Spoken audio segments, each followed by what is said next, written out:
So Marie Gray and Paula Jameson from the Summit Road Society. Good afternoon, welcome back, good to see you again. Thanks for joining us.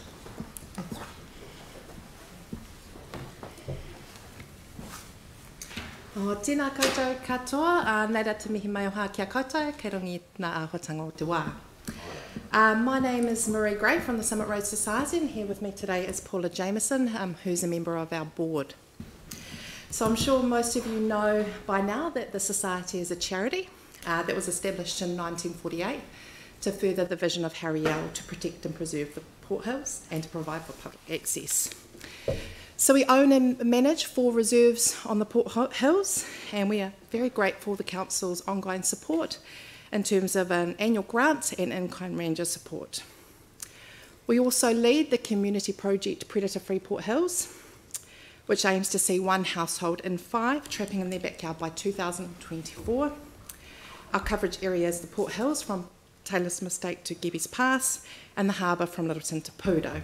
So we now have over 1,000 households trapping with our program. Now we know that the Council has a difficult job ahead with this annual plan. However, we do want to highlight the importance of parks and reserves in our recovery. We do not want to see any cuts to parks and biodiversity initiatives. Environmental wellbeing and community wellbeing go hand in hand. Spending time in nature and participating in efforts to restore improves physical and mental health, environmental outcomes and community cohesion. We reiterate our support for the Council's commitment in time, funding and resources to pest-free Banks Peninsula, and support this group's application for additional funding as a COVID-19 response. Ramping up efforts to eradicate pests and predators from the peninsula will provide jobs, improve biodiversity, improve community connection and support efforts to capture carbon. While there are challenges ahead, we cannot lose sight of the big picture and the importance of these initiatives in addressing the long-term challenges of biodiversity loss and climate change. We will continue to look after our reserves, including our new Linda Woods Reserve in the Heathcote Valley.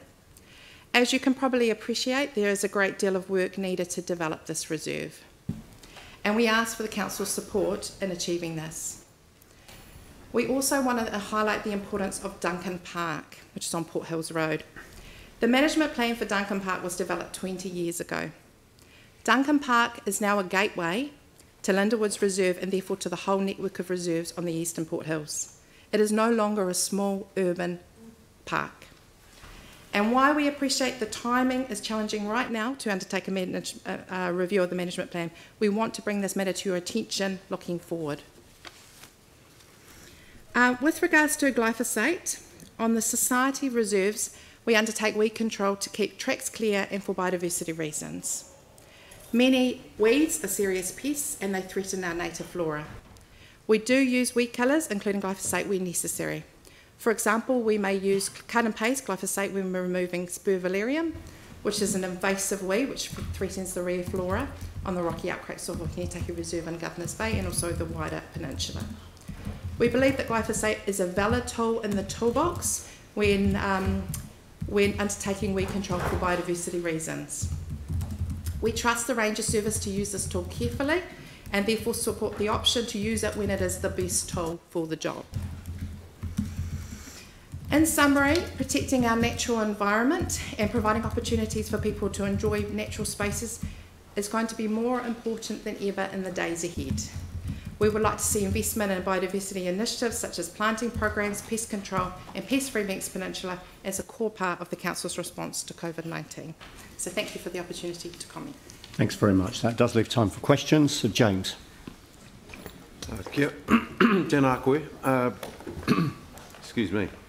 The use of glyphosate, I think you said you support that? Yeah, so for biodiversity reasons. Yeah. Right. So what effect will it have on bees and insects? Do you see? It has no effect on bees or insects because they don't contain the enzyme which plants do that glyphosate targets. Okay. Thank you. Any further questions? Sarah. I'll just follow up. We had a submission earlier which talked about not necessarily the impact of the glyphosate itself on the insects, but the loss of habitat for them. Is that a concern? Yeah, well, what we're doing is we're focusing on weed control for biodiversity. Yeah. So weed So not- control in order to protect the biodiversity that exists. For example, like spur valerian, getting rid of spur valerian, which threatens the native flora up there, such as the native forget-me-not. There's actually a whole lot of invertebrate populations that inhabit that rare flora as well. And so when that flora becomes threatened, so do those invertebrate populations. So while we can't comment on the use of it in your local urban park, we're talking about weed control for biodiversity purposes in regional parks. Great. Thank you. All right, so that brings us to the end of the 5 minutes for the Summit Road Society. But Marie, you've got a submission now as an individual. Yes, I've got a different hat on Okay. from and you've myself as an individual. so you've got 3 minutes now for that Yes. submission. Thank you. Lovely.